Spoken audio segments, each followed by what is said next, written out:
Hi friends, ఈరోజు మనం దోశ ఎలా వేసుకోవాలో నేర్చుకుందాం.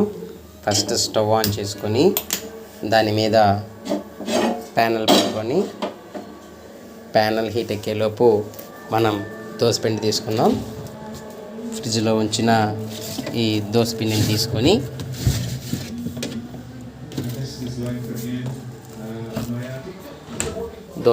తీసుకొని బాగా ఇలా కలుపుకోవాలి.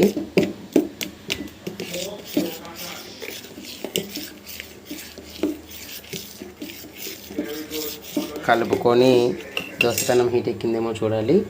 ఓకే, దోశ పెనం ఈజ్ రెడీ. ఇప్పుడు ఒక గంట దోశ పిండి తీసుకొని పెనం మీద వేసుకొని ఇలా రౌండ్గా చేసుకోవాలి. నేనైతే రౌండ్గా చేస్తున్నాను, మీకు కావాలంటే బాదం షేప్లో కూడా చేసుకోవచ్చు. 1 మినిట్ వెయిట్ చేసి లైట్గా ఆయిల్ యాడ్ చేశాను.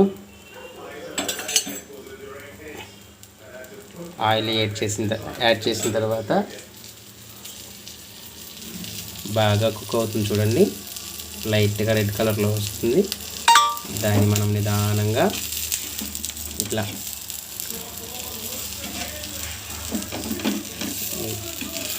తీసుకొని ఇలా తిరిగేసుకోవాలి. చూడండి రెడ్గా ఎంత బాగా వచ్చిందో.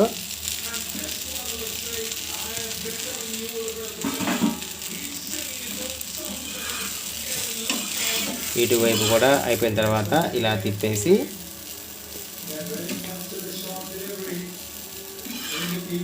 సర్వింగ్ ప్లేట్లో తీసుకోవాలి. ఇలా మనకి ఎన్ని దోశలు కావాలనుకుంటే అన్ని దోశలు రెడీ చేసుకొని తినేయటమే. ఓకే ఫ్రెండ్స్, నెక్స్ట్ వీడియోలో ఈ దోశ పిండిని ఎలా ప్రిపేర్ చేసుకోవాలో తెలియజేస్తాను. So let's watch my channel. Like and subscribe చేసుకోవడం మాత్రం మర్చిపోకండి. బాయ్.